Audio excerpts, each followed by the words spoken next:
Olá, Dona Dete! Está no ar o último episódio do Afro-Baianos, uma série especial sobre a música preta da Bahia aqui no Do Nada um Podcast.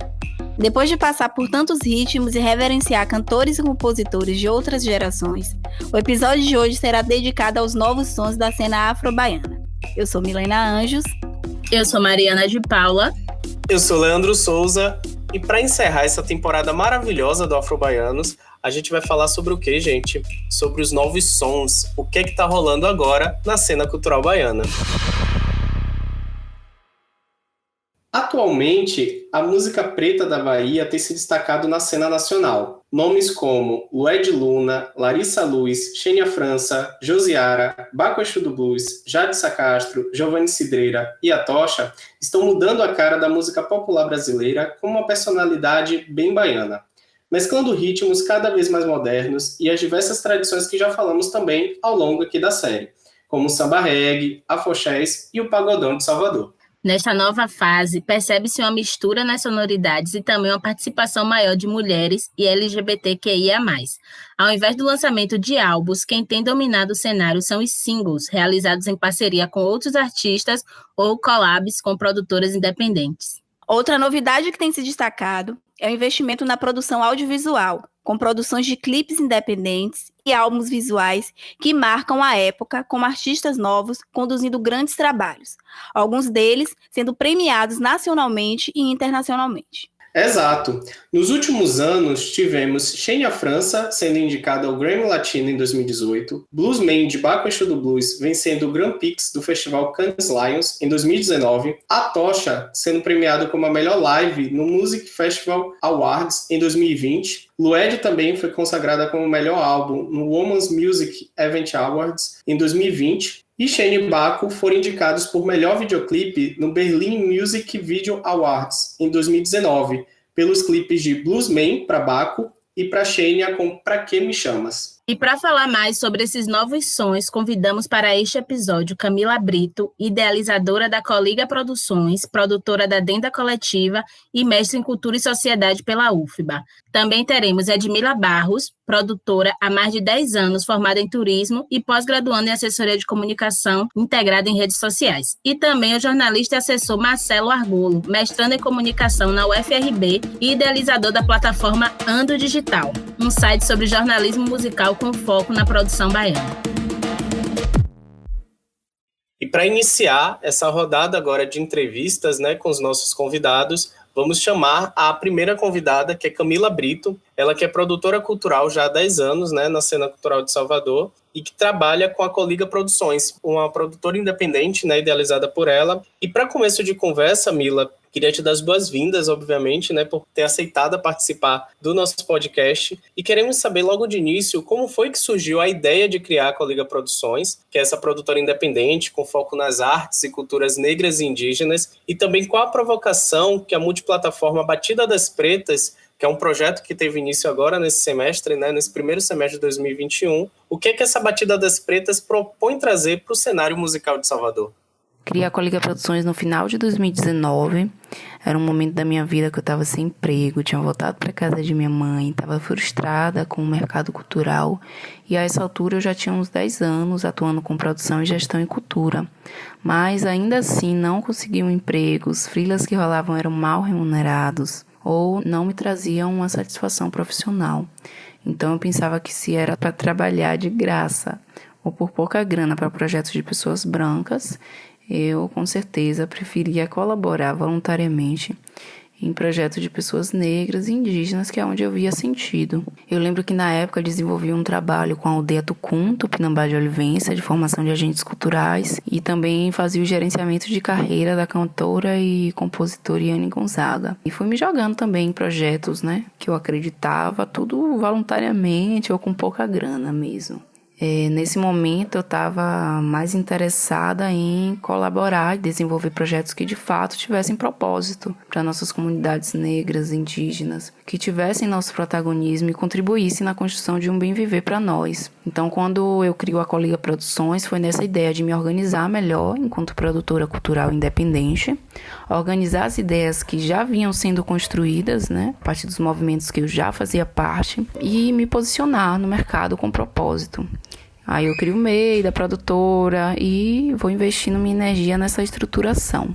A primeira realização, enquanto Coliga Produções, foi o Festival Pretas no Poder. Foi uma collab, uma parceria com a Casa Ninja Bahia e outras produtoras, artistas e pensadoras negras. E eu assumi a idealização e produção de palco desse festival. E aí teve Amanda Rosa, Panteras Negras, Yane Gonzaga, Maracatu Ventos de Ouro, DJ Bieta, Udi Santos. E nessa época, na verdade, já existia a ideia da Batida das Pretas. Por isso, inclusive, que rolou essa collab com a Casa Ninja, porque eu cheguei com a ideia da Batida das Pretas e aí acabou que a gente juntou várias outras iniciativas e propostas e realizou esse festival, né? A ideia da Batida das Pretas, ela surge a partir dos diálogos, né, sobre o mercado da música, principalmente com Yane Gonzaga, que é co-idealizadora desse projeto.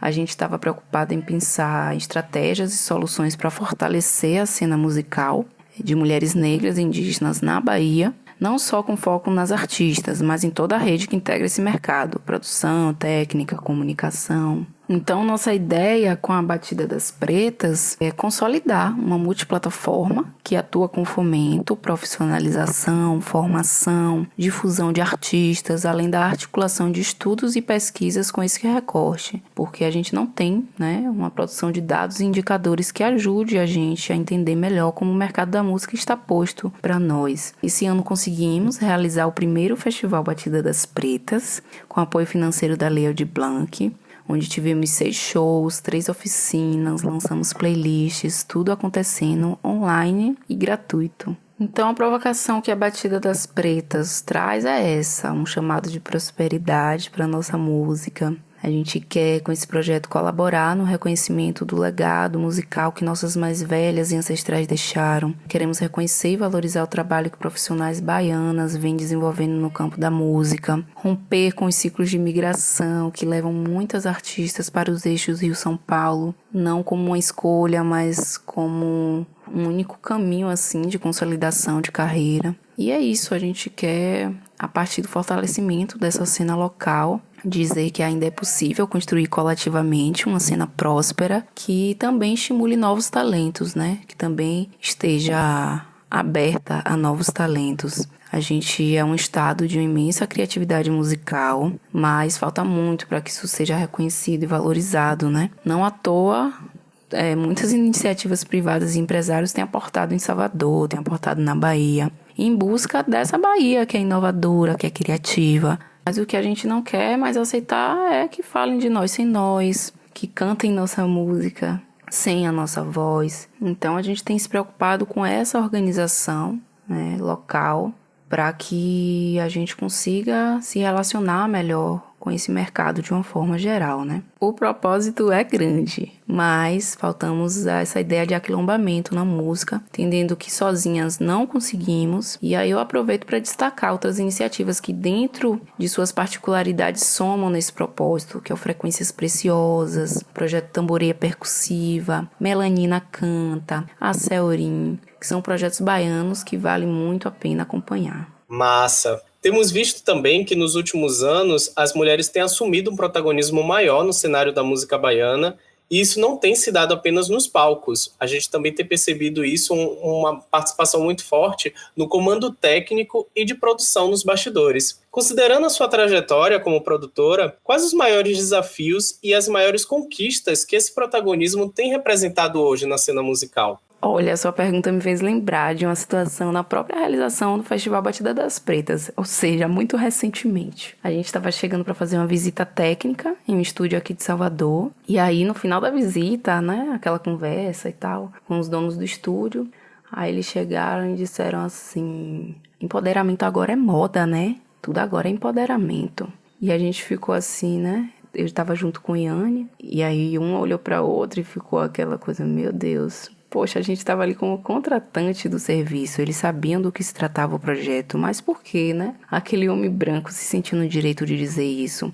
Então, são coisas como essa que a gente tem que enfrentar, o assédio, o desrespeito enquanto profissional, o machismo, o racismo, que vão estar refletidas em todas as esferas dessa cena musical, inclusive para nós que atuamos nos bastidores de um projeto. É muito difícil produzir em um mercado onde a maior parte dessa cadeia é composta por homens brancos, principalmente quando falamos do mercado da música. São os donos dos estúdios, das gravadoras, das editoras, das distribuidoras. Eu fiz um curso esse ano de música e negócios e é o mesmo quadro. Uma maioria de homens brancos falando da história da música, das tendências do mercado, das estratégias de carreira, porque são esses corpos que continuam no lugar de protagonismo e que continuam a narrar essa história da música, que continuam a ditar as tendências a partir de critérios, né, que lhes são próprios. Mas é isso, a gente continua de cá fazendo nosso trabalho de formiguinha. Não é fácil, porque a gente não tem os mesmos acessos a recursos, aos financiamentos, aos espaços, à visibilidade. Então, a gente ainda está lutando por tudo isso.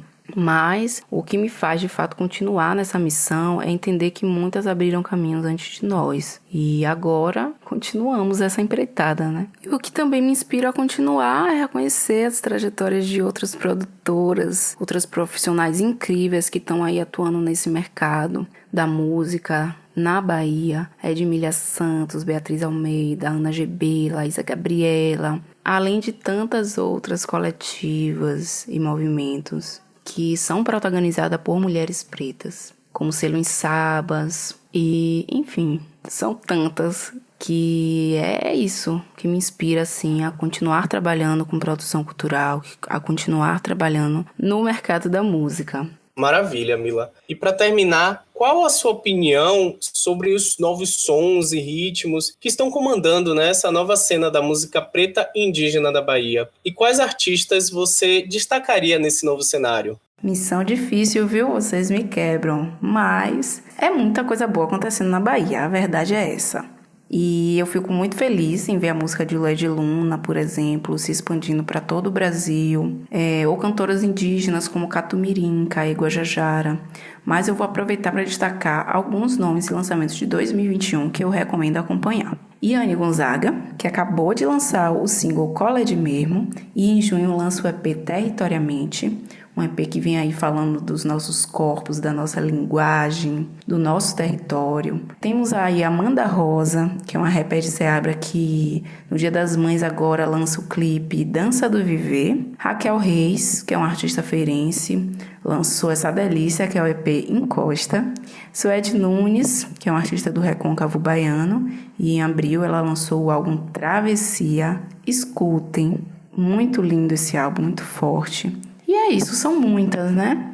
Mulheres, cantoras, compositoras, musicistas. Na página da Batida das Pretas no Instagram, vocês também podem estar acompanhando, né, outras artistas, porque a gente está nesse trabalho de mapeamento e de divulgação da música de mulheres negras e indígenas. Então fiquem ligados que por lá também dá para vocês conhecerem mais dos novos sons e ritmos que estão aí comandando nossa Bahia.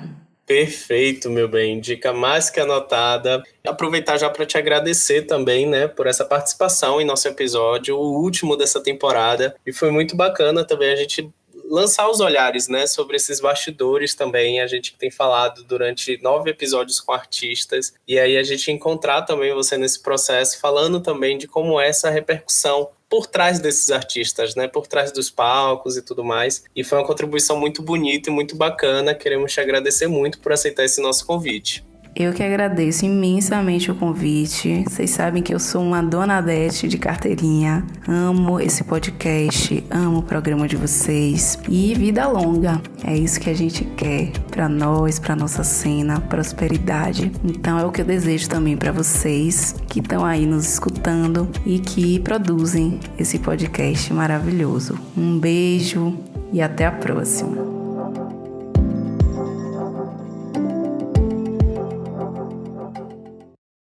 Olá, Edmília. Obrigada por aceitar nosso convite. Vamos lá para a nossa primeira pergunta. Considerando seus 10 anos de carreira como produtora, como você tem percebido a participação de artistas negros nos festivais nacionais? Eu acho que é notável que tá rolando uma invasão baiana em alto e bom som. A gente tem ocupado cada vez mais os line-ups dos principais festivais brasileiros, né? Esse aumento tem sido gradativo, né, e muito significativo. Eu queria, inclusive, comentar, assim, alguns nomes, né, que estão rodando bastante, como Giovanni, Alued, Afrocidade, Baco, Larissa, o Quadro, né, Irã, e a gente vê que, assim, a presença desses artistas nesses festivais, ela tá ocorrendo e é de norte a sul do país, né? Assim, desde Psicodália até Festival do Sol. É muito difícil um festival atual hoje não possuir algum representante da cena baiana. E eu acho que isso fala muito por si só, sabe? Do quão produtivo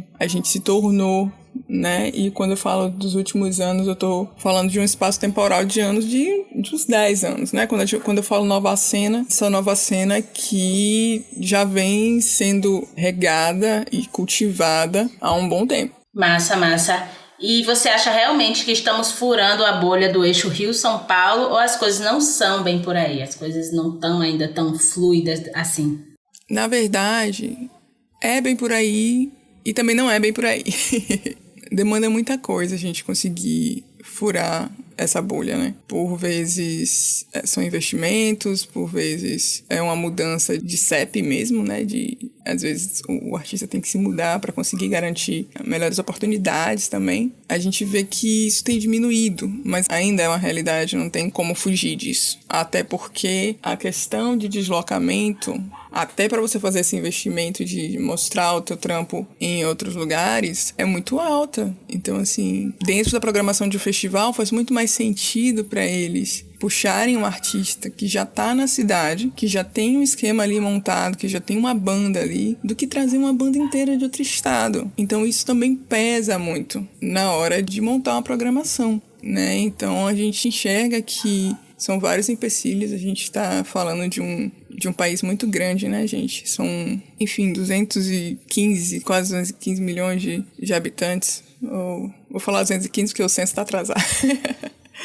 Mas é muito difícil conseguir acessar alguns espaços, dada a extensão mesmo do país. Mas aí o que a gente tem feito, assim, né? Isso aconteceu de forma muito espontânea, né? Nos últimos 2 anos, a gente conseguiu formar um coletivo para representar a Bahia dentro da programação da São Paulo. Então a gente fez isso em 2019, né? Quando levamos a Noite Bahia, ela foi aprovada dentro da programação, que foi uma experiência sensacional, né? A gente conseguiu levar Ayase, Dua Bavi, Irmão Carlos, Neila Cadi, Ila Benício, dentre outros artistas, a Bruna Barreto. Daí a gente montou uma banda base e foi lindo, porque essa banda base foi criada somente com artistas baianos que estavam residindo em São Paulo, então essa galera já estava lá. E foi uma das melhores noites, né, dentro da programação off. A gente teve... O espaço era pequeno, cabia cerca de 150 pessoas, só que a gente teve um público de mais de 200. Então a gente teve que fazer um esquema de rotatividade, né? Quem saía, a gente liberava, teve fila na porta. Foi uma noite muito elogiada pela São Paulo e também por vários jurados, né, que passaram por lá, o pessoal que participava das mesas, produtores de festivais. Foi uma noite muito importante pra gente, né? Teve um marco muito forte. Enquanto produtora, no meu caso, enquanto artistas, a gente teve um feedback muito bom em todos os sentidos, né? Eu fui na feira no dia seguinte e o pessoal me parou e falou, parabéns por ontem. Então, assim, gente que, né, eu nem conhecia, comentou, assim, o quão bonita foi essa iniciativa. Daí, já em 2020, né, no final do ano passado, a gente também de forma coletiva, já de forma online, né, apresentamos o Bahia de Todos os Sons, que também foi um compilado, né, de vários artistas baianos e que também foi um resultado bacana, assim. Eu até virei editora de vida nesse projeto. E eu acho que é muito por esse lado, né? Se o convite não chegou, vamos criar a oportunidade. Vamos fazer, vamos ocupar. Então, eu enxergo um pouco também por esse lado. Claro que há todas as dificuldades que a gente já falou aqui, mas é preciso pensar numa estratégia, né? De como a gente vai chegar lá, como a gente vai levar a galera, seja no virtual, seja no presencial, como que a gente pode continuar mostrando, né, a produção que tem rolado, que continua rolando efervescentemente aqui na nossa casa. E para encerrar, queria que você apontasse para a gente assim, quais são os novos ritmos, os novos sons que estão comandando a nova cena da música preta na Bahia. E quais artistas também desse cenário você destacaria? Cara, a gente é um celeiro tão grande. Eu tenho observado uma ascensão muito legal do trap, né, junto com o Raga. Nisso, eu tenho escutado muito Maia. Teve um single também que ela lançou junto com outras cantoras da cena, né, que foi o Só as Palosas, que é Maia Noblar, Aura Sem Miséria, Nessa, Bela e Maria. Agora tô na dúvida se é Maria ou Maria. Mas são essas 6 artistas reunidas cantando esse single que é maravilhoso, assim, eu não paro de escutar. Para além disso, o que tem tocado, né, ultimamente, assim, no meu radinho, o novo trabalho da Trupe Poligodélica, que é uma banda sensacional. Aqui já mudando de estilo, viu, gente? É uma banda sensacional lá de Juazeiro, né? Juazeiro Petrolina. Aí sempre nessa ponte. Ian Cláudio também. Dei uma viciada no disco. Nara, maravilhosa. Nara Couto. E aí, já voltando pra capital um pouquinho, tem Viviane Pitaia, tem a própria Zuri. Se eu for ficar indicando aqui, eu gosto. Tem Jaluz, do Bavi, Ayassi, Alcoyardili, que também tá lançando material agora, Panteras Negras, voltando pro interior, né? Já tem a Eloá Monteiro, a galera do Roça Sound, de Feira, que eu amo muito, são uns amores. E tem um trabalho muito, muito, muito legal. Então eu acho que é isso, eu acho que no fim a gente navega um pouco, assim, né, nessa cena trap, raga, pop e MPB, mas cada um, assim, dentro, né, do seu ritmo e fazendo um trabalho sensacional. Eu sou muito fã do que a gente produz, eu sou muito fã dessa nossa nova cena, novamente não é tão nova, mas que tá aí representando, né, me sinto muito identificada, assim, com o que a gente faz, sabe? Eu acho que é muito verdadeira a nossa cena, assim, musical. Sou muito suspeita também, porque eu tô trabalhando nela há bem, né, pouco mais de 10 anos. Mas, para além de produtora, né, de agente, eu sou muito fã do que a gente produz, eu sou muito fã do potencial que a gente tem, sabe? Então, é isso, gente. Queria agradecer muito também pelo convite, né, para dar esse pitaco aqui hoje. Vamos escutar nossa Bahia, vamos ter muita coisa bacana rolando, tanto na capital, né, quanto no interior.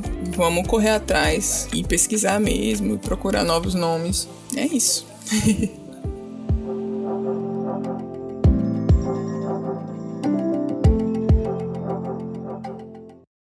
E encerrando esse ciclo de entrevistas, né, com os nossos convidados, temos a vez agora de Marcelo Argolo, ele que é pesquisador, que é assessor, que é jornalista também, e que tem um olhar muito forte para esse processo do ativismo negro na música. Ele pesquisa sobre jornalismo musical. Marcelo, queremos te agradecer muito por ter aceitado nosso convite. Sabemos que você é uma peça-chave, inclusive, para esse episódio, para que possa falar também sobre esse processo da própria pesquisa em si, sobre esses assuntos, né, sobre os afro-baianos. E para início de conversa, a gente queria aproveitar para te perguntar de onde parte esse seu interesse em pesquisar sobre esse ativismo negro na música pop soteropolitana, e se você pode contar pra gente um pouco quais são os principais pontos analisados na sua pesquisa, o que foi que te motivou e o que é que você busca com ela, né? Então, o meu interesse por essa pesquisa tem a ver com o meu interesse por música, assim, de modo geral, né? Que é algo que eu tenho, assim, praticamente a vida toda desde criança. E essa cena que eu me propus a estudar foi um movimento que eu vi acontecendo na cidade, assim, né? Que eu vi surgindo na cidade, porque uma cena que começa lá no início dos anos 2010, que é também mais ou menos na época que eu fiquei maior de idade, comecei a circular pela noite da cidade, que eu entrei na faculdade, e os meus interesses, assim, estéticos, de música e tal, coincidiam muito com a produção dessa cena, né? Então, lá em 2009, 2010, quando o Baiana começa a tocar pelo Rio Vermelho, no Vila Velha, eu tava acompanhando essa cena surgir, aí depois veio Larissa Luz, aí vem a Massa, enfim, começa essa galera. E aí quando eu vou pro mestrado já tinha um tempo observando como essa cena cria um movimento interessante na cidade, no Pelourinho, no Rio Vermelho, com essa questão política do ativismo, e ao mesmo tempo eu vinha fazendo leituras teóricas sobre essa relação de música e cidade, e aí eu achei que poderia casar bem, assim, o meu interesse por música, o meu interesse por comunicação e cidade, para fazer essa pesquisa no mestrado. Então foi isso que me levou para esse objeto de pesquisa. E em relação ao ativismo, tem muito a ver com esse grupo de artistas se identificar enquanto negros, né? Negros e negras, e se colocar em lugares de destaque, né? Porque a gente vinha de um movimento anterior do Axé Music, que apesar de trabalhar com uma música negra, que vem dos blocos afros, que vem dos terreiros de candomblé, colocou as pessoas negras em segundo lugar, né? Porque você tinha os principais artistas eram brancos, os principais empresários eram brancos, o público era branco, e tinha toda uma estrutura ali no preço dos ingressos, no preço dos abadás, nos espaços da cidade que o Axé Music sempre ocupou, de ser um movimento muito branco. E quando essa cena aparece, querendo reverter isso, buscando dialogar com a população negra e criando formas de que as pessoas negras tivessem um protagonismo tanto no palco quanto na plateia, eu percebia que isso era uma chave ali que estava mudando essa relação da música baiana com a negritude, né? Então acho que o ativismo passa muito por aí. Massa, meu querido. Então, com base nessa sua pesquisa, podemos afirmar que a música preta soteropolitana é essencialmente ativista? Por quê? Tá, mas agora eu não diria que a música de Salvador, música preta de Salvador, ela é essencialmente ativista, porque essa cena que eu estudo, esse movimento que eu observo na pesquisa, ele é só uma parte da produção musical da população negra de Salvador, né? Eu diria que o maior fenômeno de música preta da cidade é o pagodão e a sua experiência urbana através das festas de paredões, né? Com toda a problemática que é fazer uma festa de paredão, que gera uma super aglomeração, mas essa é uma manifestação da cultura negra, da música negra da cidade, que tem uma super aderência, principalmente da juventude, e não necessariamente ela está preocupada com questões políticas, com questões identitárias ou com pautas que tenham a ver com essas questões. Não estou dizendo que não haja, mas que não é uma preocupação essencial desse movimento do pagodão baiano. E não precisa ser, tá? Não tô aqui fazendo juízo de valor, tô apenas constatando que no pagodão baiano, que é, na minha visão, a principal música preta de Salvador hoje, as questões políticas não são centrais. Diferente da cena que eu observo no mestrado, em que as questões políticas elas são centrais. Então eu não diria que a música preta de Salvador hoje ela é essencialmente ativista. Eu diria que tem uma parcela de artistas, inclusive no pagodão, pode citar, por exemplo, a Dama do Pagode, ela tem uma questão assim política ali do feminismo negro, das questões LGBTQIA+, que são presentes no trabalho dela, e também tem outras figuras do pagodão que estão trabalhando com questões políticas, mas isso não é a essência da música preta na Bahia. Nem diria que existe assim uma essência. Existem questões, existem sonoridades e articulações que são feitas, mas que não necessariamente a questão política é a principal. Na cena que eu estudo, não, né? Tipo assim, nesse recorte, nesse olhar que eu faço aqui, nesse grupo de artistas que eu identifico ali com Baiana System, Larissa Luz, Afrocidade, Lade Luna, ali sim tem uma predominância de questões políticas. Meu querido, como você avalia o cenário da nova geração da música preta baiana? E é possível fazer um comparativo, talvez, do que diz respeito às pautas reivindicadas com as gerações anteriores para essa geração de agora? Essa é uma questão assim, bem interessante, né? Porque se a gente tenta traçar assim, um paralelo entre o movimento dos blocos afros, né? O início lá nos anos 70, 1974 com Ileaie, 1979 com Olodum, esses dois primeiros blocos afros a surgir. Com o movimento da cena que eu observo hoje, a gente encontra muitos paralelos, né? Tanto sonoros quanto no discurso político que é levantado, né? Eu acho que a principal conexão que a gente consegue fazer é uma aderência dessas cenas a uma pauta muito presente no movimento negro unificado, né? Que é a construção de uma narrativa que conecta a população negra brasileira atual com os povos africanos sequestrados e escravizados no Brasil no período colônia, né? Existe toda uma construção histórica que faz com que a população negra brasileira esteja num lugar de marginalização, de criminalização, de opressão, seja ela social, cultural ou econômica, né? Existe esse lugar de desvantagem da população negra em relação à população branca, pensando tanto do ponto de vista de acesso à educação, de acesso à saúde, de acesso a recursos, bens materiais, sabe? Então, eu não sou a melhor pessoa para falar sobre isso, mas tem toda uma construção histórica que passa por essa marginalização, por essa criminalização, e que os blocos afros usaram o seu poder enquanto comunicadores, o poder da música, o poder do carnaval, para tratar dessas questões e trazer isso para o debate público. E essa cena faz a mesma coisa, né? Ela trata de questões que são centrais nessa discussão sobre o racismo, sobre a criminalização da população negra, né?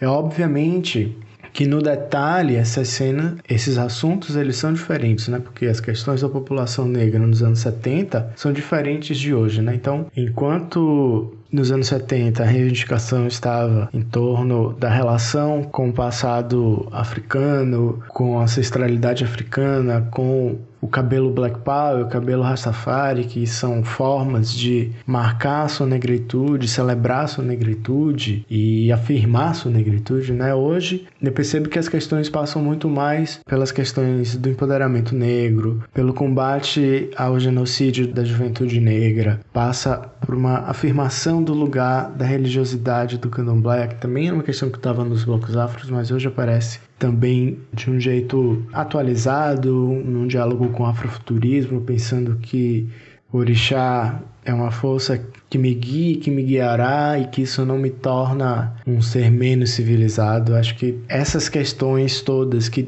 buscam conectar a população negra de hoje com os povos africanos escravizados é uma pauta que permanece, né? Que se atualiza pensando nessa conexão dos blocos afros com a cena atual. E isso passa tanto pelo discurso nas letras, quanto pelas falas, pelos posicionamentos públicos, quanto pela sonoridade, assim, né? Eu percebo muito essa relação de que essa cena usa muito do que os blocos afros criaram, em termos de ritmos e de estruturas musicais. Marcelo, na sua opinião, quais são os novos sons e ritmos que estão comandando a nova cena da música preta da Bahia e quais artistas desse cenário você destacaria aqui para esse episódio? Eu até falei um pouco disso na outra resposta, mas é bom essa oportunidade de aprofundar. Eu gosto muito de falar do som, porque eu acho que é um elemento central nessa cena, né? Porque esse ativismo político, ele passa também pelas escolhas estéticas sonoras que essa cena faz, sabe?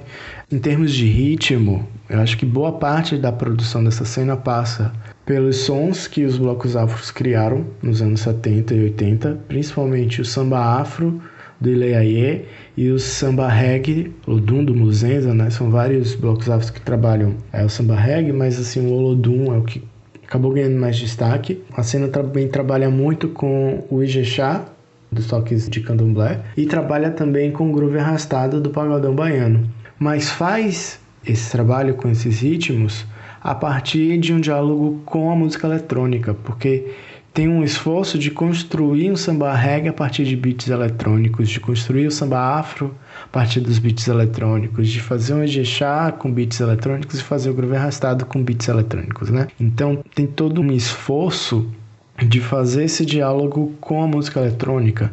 E por que isso é importante? Porque é uma forma de se relacionar com a música global. esses beats eletrônicos, eles estão presentes nos discos de Beyoncé, por exemplo, assim, né? Para citar um nome mundialmente famoso.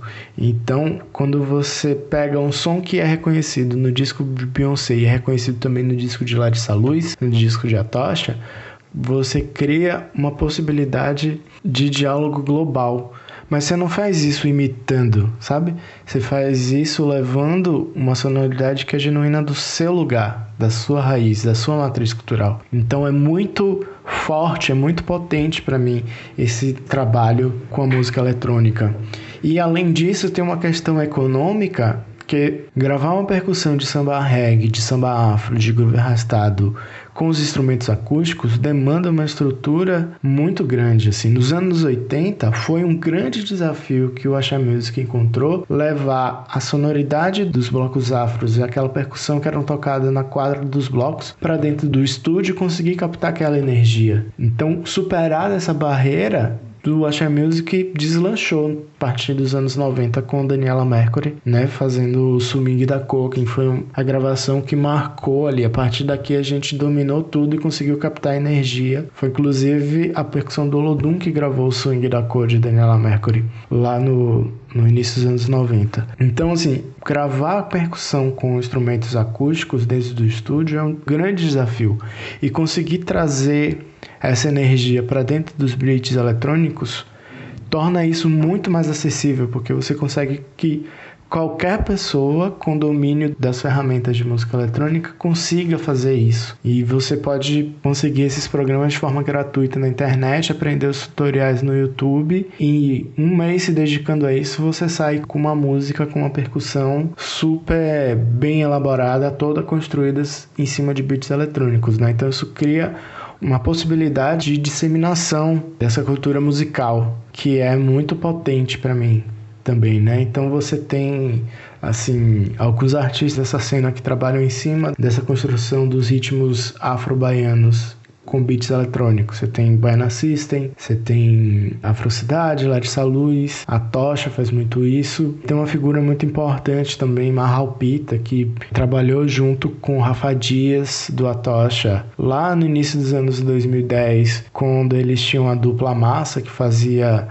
esse trabalho do pagodão com beat eletrônico. Depois Marral foi trabalhar com Baiana System e agora ele está trabalhando com Afrocidade. Então não é uma pessoa que circulou por várias bandas e artistas dessa cena. Então eu acho que essa capacidade de dialogar com a música global e de fazer e de tornar essa cultura mais acessível para que mais pessoas consigam desenvolver essa linguagem, eu acho que isso é muito potente e acho que é a cara que o som da música preta baiana tem agora. Maravilha, Marcelo. Muito obrigado, meu querido, mais uma vez por essa participação aqui conosco, tá bom? Esperamos que em outras oportunidades, né, em temporadas futuras do Afrobaianos, a gente possa ter esse momento aqui novamente, conversar novamente sobre essa pesquisa ou outras que você venha fazer na área. E queríamos te agradecer mais uma vez por essa participação. Eu que agradeço a oportunidade de compartilhar um pouco aqui da minha pesquisa. Pesquisa é sempre um processo muito solitário, ainda mais aqui na pandemia, que a gente fica trancado em casa tendo essas ideias, e é sempre bom poder apresentar, poder falar sobre elas, que dá uma oxigenada nessas ideias, né? Então eu agradeço muito pelo espaço e parabenizo vocês pelo projeto.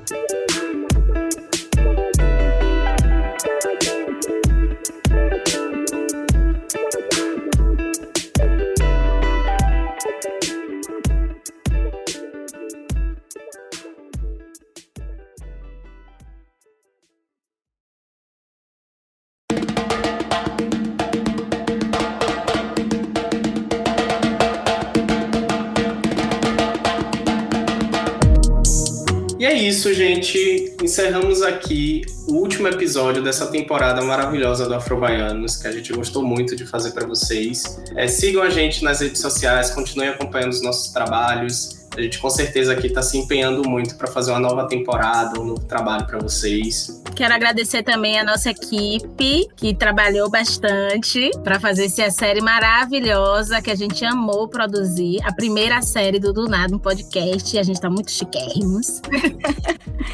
E espero que essa série tenha sido tão incrível para vocês quanto foi pra gente. A gente aprendeu muito, foi um prazer imenso ter feito essa série. Muito orgulho da gente. É isso, gente. A gente fica por aqui. Tchau, tchau. Até a próxima. Até Beijo. a próxima. Beijos. Tchau.